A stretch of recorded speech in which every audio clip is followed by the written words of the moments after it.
Through support with NIMC in 2021. 2021. So NIMC has been very instrumental in ensuring that the Data Protection Commission was now established as a commission. Okay, so we work hand in hand to support each other. But the beauty of this act, it allows us to be able to, arrest criminals that are doing identity fraud.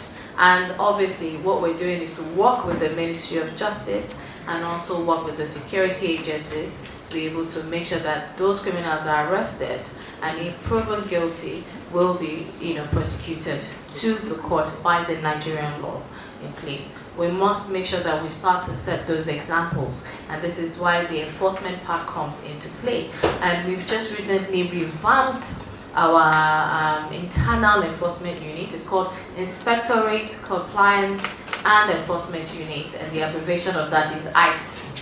Okay, ICE. Yeah. So we have our own ICE in identity, and we are making sure that we get to the bottom of this, because Nigeria is a wonderful country, but like any other global crisis, we are plagued with all sorts of criminal issues. So we are working with the Cybercrime Center, the Counterterrorism Center under the Office of the National Security Advisor, to make sure that we are able to, deal and escalate in real time any issues that we may, identify that may be fraudulent online, like all those phishing sites that are fake, illegal mean enrollment sites that are just scamming innocent citizens online because people are trying to just make money.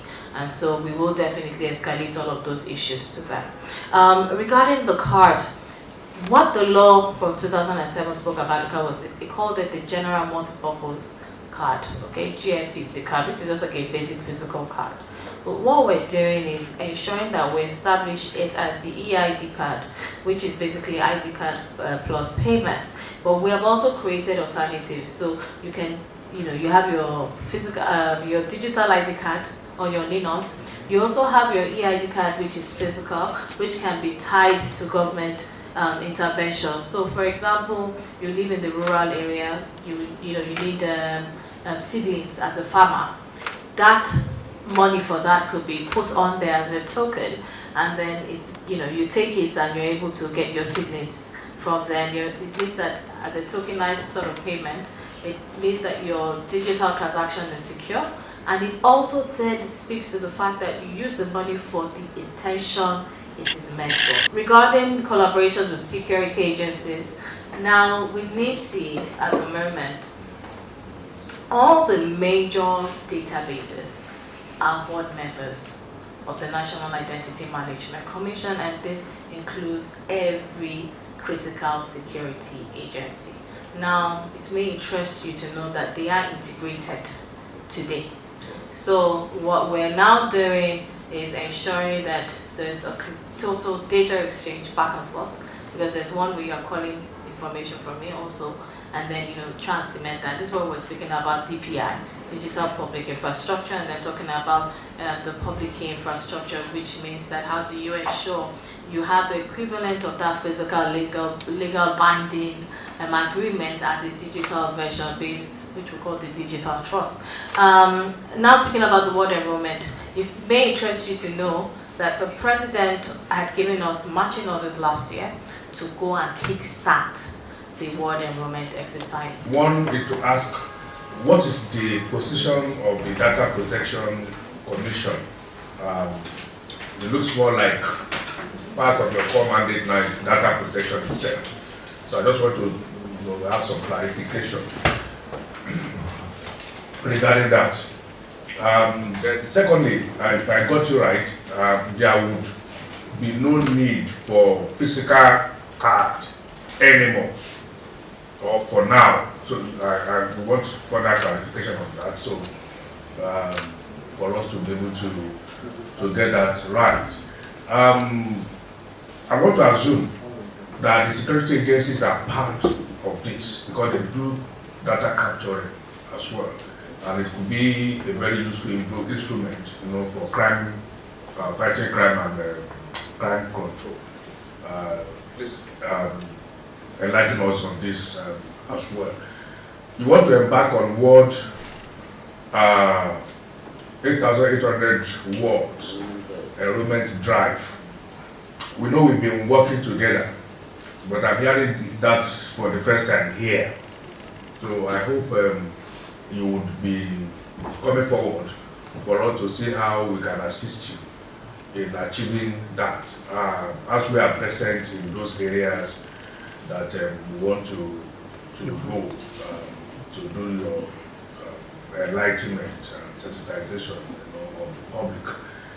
Lastly, we still have huge population of people who are in the rural areas who do not know anything about all this thing we are talking about. Oftentimes they don't even need the services that we require need. 132 or so been captured. Yeah, that's 6. Yeah, is that the reason why we have not reached, the assumed 240 or 35 or 30, population that we have in this country? Or is there any, action you want to take to ensure that they are also captured?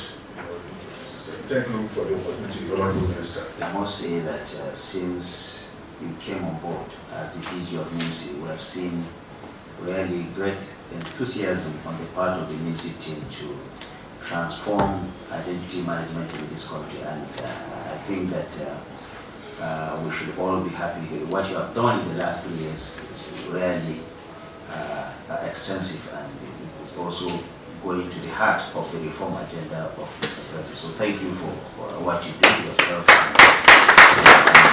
and members of your team. I deliberately asked the Director General of the National Orientation Agency to make a few remarks before I speak, because everything that you have said here is tied to national orientation, public enlightenment, and the best agency to do that is the National Orientation Agency that has over 800 offices. It may interest you to know in this country. The National Orientation Agency is present every local government in this country. And I'm happy the last point you made, that you're going to work hand in hand with the National Orientation Agency to take the issue of national identity management to the grassroots, because that's where it is needed most. And Mr. President is quite right when he said you have to go back to the grassroots. When you rolled out your achievement, you said about 136 million have so far been captured, which is really very significant if you compare it to the situation you met when you came into office. But we still have about 100 million Nigerians left. And I'm sure that the 100 million Nigerians are also Nigerians, and they ought to be captured, especially when I heard your head of media saying that you also have planned to capture those in diaspora. I think the starting point is to make sure that those that are at home are actually brought into this business. So I will encourage you to work hard in this regard and work hand in hand with the National Orientation Agency. I'm aware that you have already started your collaboration. Please deepen it so that you can have hearing that there are about 150 locations in diaspora as well. So if you complement that with what we have on ground, I think you're going to have a more comprehensive, robust system of identity management that is so delighted to hear that it's about the 4th largest in the world. With the way we are going, a country of nearly 240 million, we cannot afford to play with identity management, especially the issue of identity theft, identity fraud that you talked about is so central to planning. If you don't know the number of people that you have and the demography and what they represent, how do you plan for them? So this is at the heart of even the reform agenda of Mr. President, because if you are reforming, you have to know who you are reforming for, what is it about, and how do they take full advantage of that. So I want to thank you once again for coming. I've noted what you said about because this was one question. I thought the DGNOA would also ask that about the data breach. And I'm happy to hear that you've not had a single data breach since you started, because this was actually the fear of most people who think about digital inclusion. This breach is so, even the banks are suffering it now.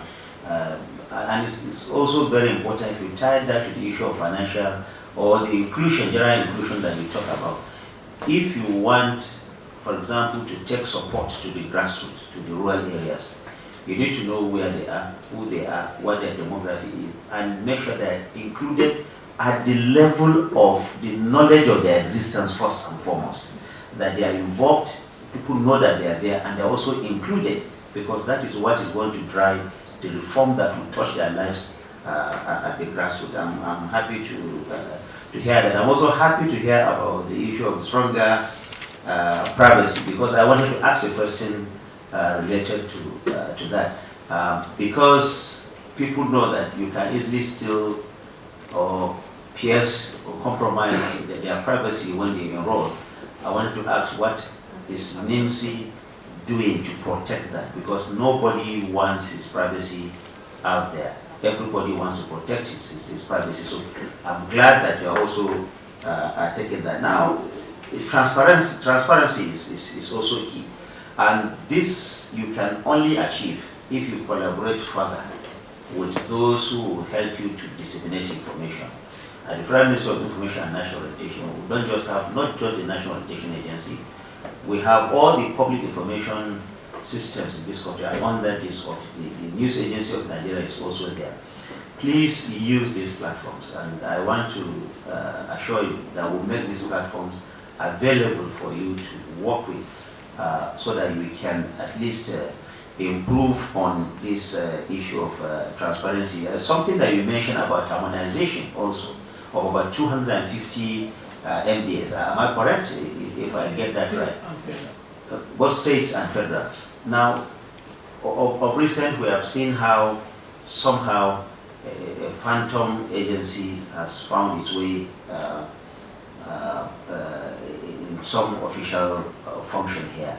And if this has been deepened, probably this will strengthen government institutions to identify and look out and watch out for any person that is trying to do this kind of identity theft or faking the existence of any institution. I think NIMC will play also a significant role in that, because we are not just identifying people, we are also identifying institutions and what they do and how they collaborate with government agencies. Perhaps the absence of that is also making it possible, making it possible for some people to engage in that kind of